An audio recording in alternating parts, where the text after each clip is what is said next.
Xin chào cô bác, anh chị và các bạn. Hôm nay mình chia sẻ món mochi nhân kem. Mình có để thêm mứt Việt Quất ở bên trong á, rất là ngon luôn. Món này thì các em nhỏ rất là thích luôn á. Làm nhanh lắm. Cô bác, anh chị và các bạn thấy thích thì cùng làm cho các bé nhà ăn nha.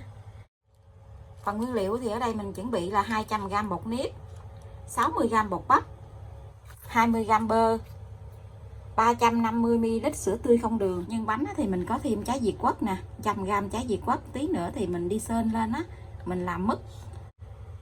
Kem thì mình có 200ml kem sữa tươi.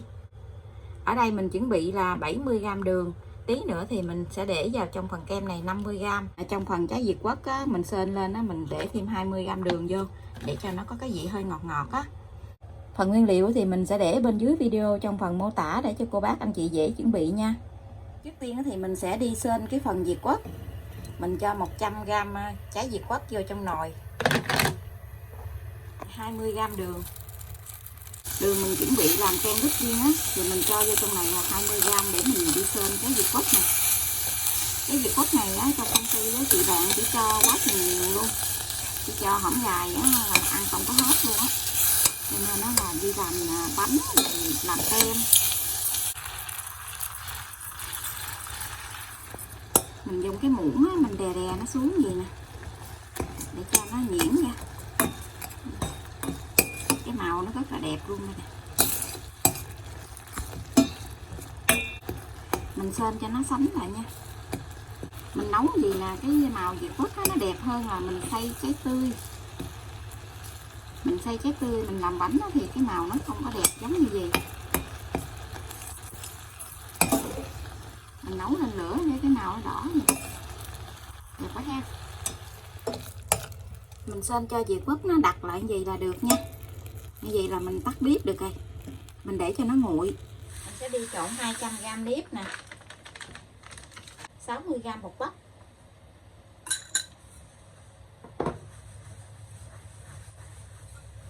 350ml sữa tươi.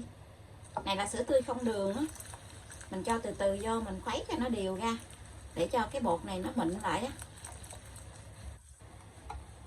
Mình cho sữa vô mà cái bột của mình nó còn lợn cợn á, thì cô bác lấy cái gây á, mình lọc lại để cho cái bột của mình nó mịn nha. Mình cứ cho sữa vô từ từ á, mình trộn thì nó sẽ đều, nó tan mau. Mình trộn bột đều rồi thì mình sẽ cho vào trong khuôn để đi hấp. Cái bột này á, thì mình trộn á, nó còn hơi lợn cợn á, thì mình sẽ gây qua bên cái gây nè để cho cái bột mình nó mịn.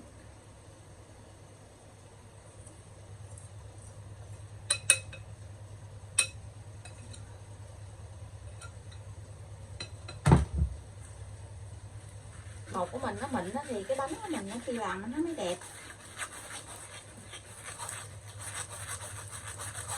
Mình được qua lần thôi để những cái bột mà nó còn lợn cợn nè nó chảy xuống hết.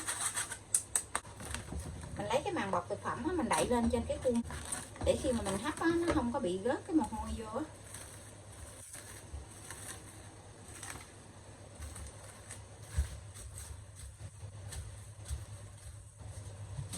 Mình lấy cây tăm á, mình đâm vài cái lỗ nhỏ gì. Bên này mình có một cái xửng hấp, mình để bột vô hấp luôn.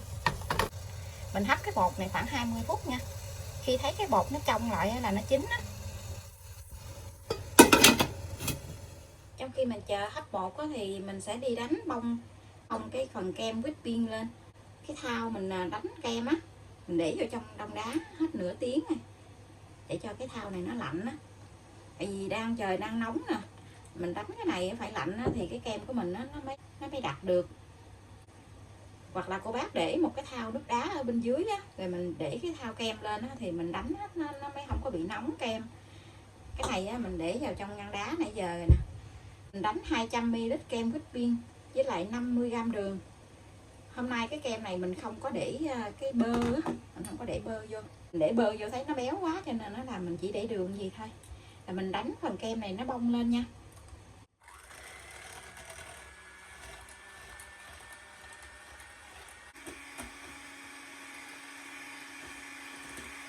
Đó anh chị, mình đánh cái phần kem này á, nó có cái chốt như vậy là được nha. Nếu như cô bác thích đánh cứng nữa thì mình đánh thêm tí xíu nữa, nhưng mình thích ăn cái kem nó hơi mềm mềm vậy nè. Mình đánh nãy giờ cái tô nó vẫn còn lạnh nè, mình giữ lạnh gì á thì cái kem của mình nó mới không bị tách nước. Bây giờ thì mình sẽ lấy cái phần kem này mình để vào trong cái túi bắt kem á. Mình cho hết kem này vào trong cái túi bắt kem gì nè, tí nữa mình nặn trong bánh luôn à. Giờ thì mình để vào trong ngăn mát tủ lạnh nha. Nếp mình đã hấp chín rồi. Wow, nóng quá chừng.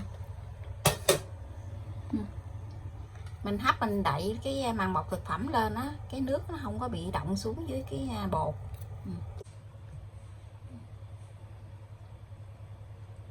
Mình lấy cái màng bọc thực phẩm này ra. Nếp nó trong lại gì nè, nó đã chín á. Ở bên dưới nè, nó không có còn cái bột trắng nữa, vậy là được. Khi nếp nó còn nóng vậy thì mình sẽ cho 20g bơ vô. Mình lấy muỗng mình trộn lại cho cái bơ này nó tan ra, rồi mình chờ cho nếp nó nguội tí xíu thì mình mới nhồi được nha.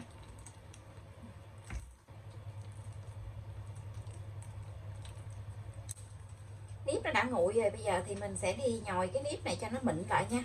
Mình có cho bơ vô trong nếp đó, cho nên nó không có sợ bị dính tay. Mình đeo cái bao tay vô gì nó không có dính nè.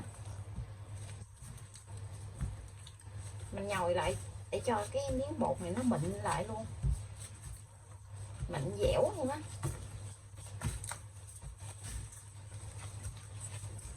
Cái nhồi mình bóp lại gì nè,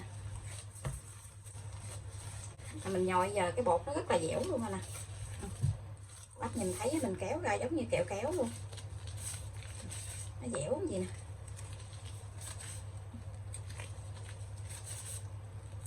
Giờ thì mình sẽ cho cái bột này ra cái mâm.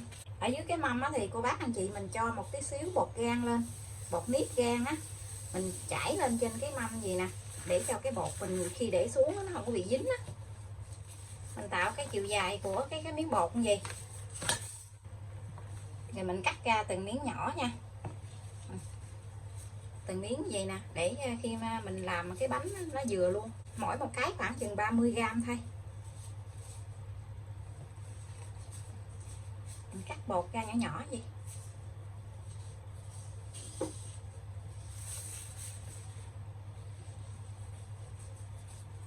Nếu như cô bác thích ăn cái bột nó dày thì mình làm cái bánh nó bự một tí xíu. Mình cắt sẵn luôn cho hết cái phần bột này ra. Mình cắt xong cái phần bột này rồi thì mình sẽ lấy kem ra. Mình cắt một cái góc ở cái bọc này nè. Mình để sẵn hết rồi ha. Mình chuẩn bị một cái ly nhỏ, ly nó tròn vậy nè, để cho nó vừa với cái bánh vậy đó. Mình dùng cái cây cán bột đó, mình cán cái miếng bột này ra, cán ra cho nó dẹt dẹt mỏng mỏng vậy đó. Cái bánh này cái bột nó mỏng mới ngon nha. Mình thích ăn cái bột dày thì cái bánh của mình nó nhiều bột nó ăn không có ngon. Mình cán nó mỏng mỏng vậy, mình để cái miếng bột lên trên cái chung gì nè. Như vậy thì mình làm gì á, mình gối nó dễ đó. Sau đó thì mình cho kem lên, mình cho một miếng nhân Việt Quất lên. Cô bác ăn nhiều quá thì mình để nhân nhiều, nhưng mà mình để một tí xíu thôi, để nhiều quá nó cũng không ngon, tại cái bánh của mình nó nhỏ á. Mình cho kem lên trên gì nè, mình lấy cái bột đó mình túm lại,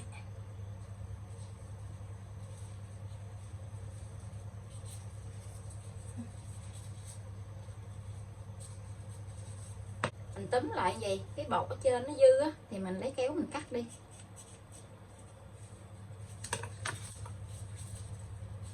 Mình lấy cái miếng bột khô mình thấm thấm lên chỗ mình cắt gì nè, mình cho vào trong cái khuôn luôn. Có mấy cái khuôn nhựa, khuôn giấy gì nè, mình úp cái bánh xuống.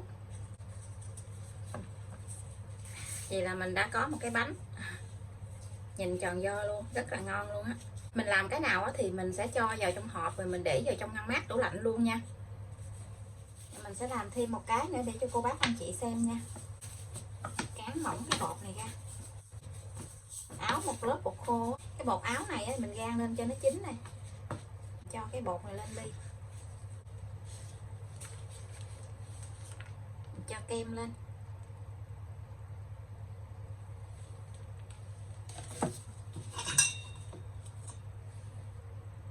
mình cho Việt Quất lên.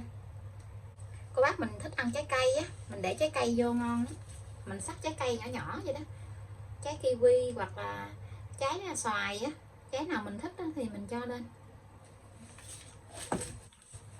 Mình cho thêm một lớp kem nữa, rồi mình túm cái bột này lại.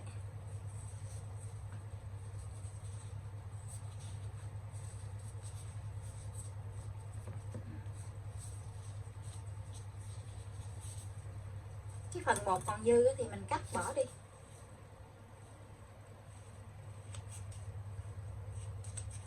Để thôi cái bột này mình túm lại nó bị dày á, ăn cái bánh không ngon. Mình túm cho nó tròn tròn lại. Mình lấy miếng bột khô á, mình áo bên ngoài gì nè, để khi mà mình cho vào trong cái dĩ á, khi mình lấy lên nó không có bị dính. Giờ thì mình sẽ cho vào trong hộp này gì luôn. Nhìn ngon ha, tròn do luôn á.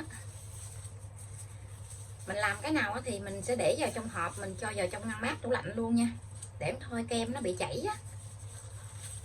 Nếu như cô bác ăn nhưng mình sên nhân đậu đỏ thì mình làm nhân đậu đỏ thì nó không có bị chảy, còn mình làm nhân kem này thì mình sợ nó chảy. Vậy thì mình cho vào trong ngăn mát tủ lạnh luôn. Tiếp theo thì mình làm cho hết cái phần bánh này luôn nha.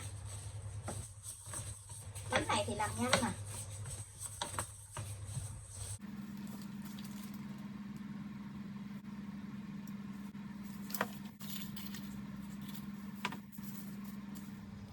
Đây là phần bánh mochi của mình đã làm xong. Cái bánh tròn do rất là dễ thương luôn nè, cái nếp dẻo quá chừng dẻo luôn. Cách làm này cũng rất là dễ luôn ha. Mùa hè mình làm món này nè, mình để trong ngăn mát tủ lạnh cho các con ăn. Bây giờ thì mình xin chào tạm biệt, hẹn cô bác anh chị và các bạn lại video tiếp theo. Cảm ơn cô bác anh chị và các bạn đã xem video của mình. Xin chào và hẹn gặp lại.